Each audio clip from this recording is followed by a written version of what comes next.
Hi, friends. I'm Teresa Hartland, creator of With All of My Heart, where we learn about ways that you can begin to create your own life legacy through story, photos, keepsakes, and researching your own family history.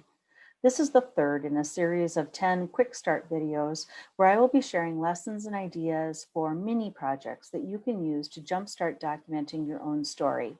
I've also created a free ebook called How to Take Control of Your Family Photos that will help you to take the first steps into how you can manage your print photos and the ever increasing numbers of digital photos. You can find the link in the description for this video. In today's lesson, we're going to talk about how to manage one category of keepsakes that you may have in your house, and that is children's artwork. Trust me, I know that this can be a very sensitive topic. When my daughters were growing up, I had a tendency to try to save in a box every piece of art they ever created, every crayon drawing, every construction paper cutout, all of it. It had been made by their little hands, and to just callously throw it out seemed like disrespecting the work that they had put into it. But it became a problem for me at some point when I had boxes of papers, and I couldn't tell you what was actually in any of them. Honestly, I had no intention of ever wanting to go through them. And I had to be honest with myself, the likelihood that my girls would want them someday was also pretty slim. So I went through. I maybe saved a couple pieces, but the rest went to recycling. I let them go, and it was okay. But what I do wish now, with the benefit of hindsight, is that I would have been just a bit more creative at the beginning of their art journeys. When they first started creating, I could have made it a regular part of my routine to weed out the collection and just keep the most important pieces. And had I done that, by the time they were grown, I would have had a much smaller and much more curated collection of their art. And of course, if I had the technology then that we do now, I would maybe not have held on to even that many. I could have easily photographed or scanned the ones that I wanted to save.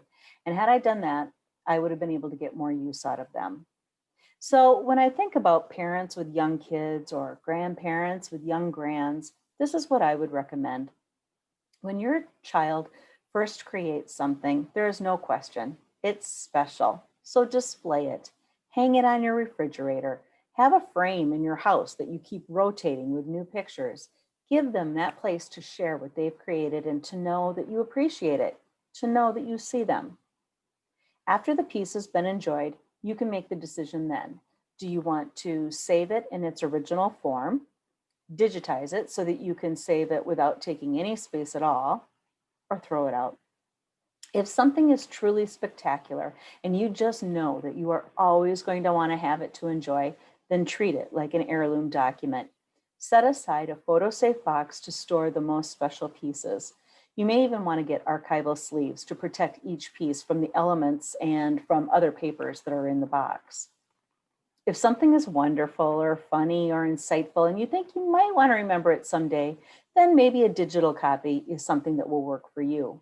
You can use your phone's camera or download a scanner app to make a digital copy, and then keep those digital copies backed up on your computer.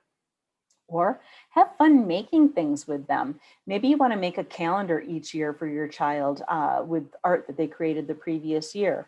Or maybe you want to do an annual book for them, something to show them how they're growing and developing each year.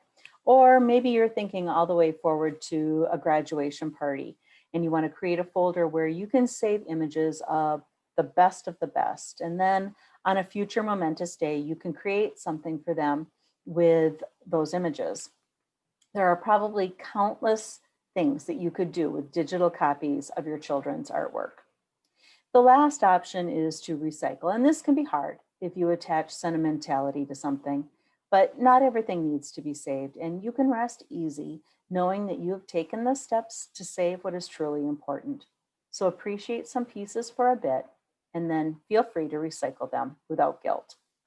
This process of organizing children's artwork is very similar to a process that I recommend for your photo collections. Be sure to click on the link provided in the description for this video to get your free ebook, How to Take Control of Your Family Photos. You'll receive the download immediately, and you'll also be subscribed to my newsletter so you don't miss any future updates. Finally, don't forget that I will be offering a 6-week course entitled Creating Your Life Legacy, How to Kickstart Your Life Legacy Project. Registration will begin on February 9th, and our course will begin February 22nd. In this course, you can expect a step-by-step and piece-by-piece approach to completing a family research project. We're going to pick one specific project that's important to you, and then through a series of interactive lessons over the course of 6 weeks, we're going to learn how you can set yourself up for success, how you can get started, and how to pull it together. Thank you for spending a few minutes with me. Wishing you a wonderful day with all of my heart.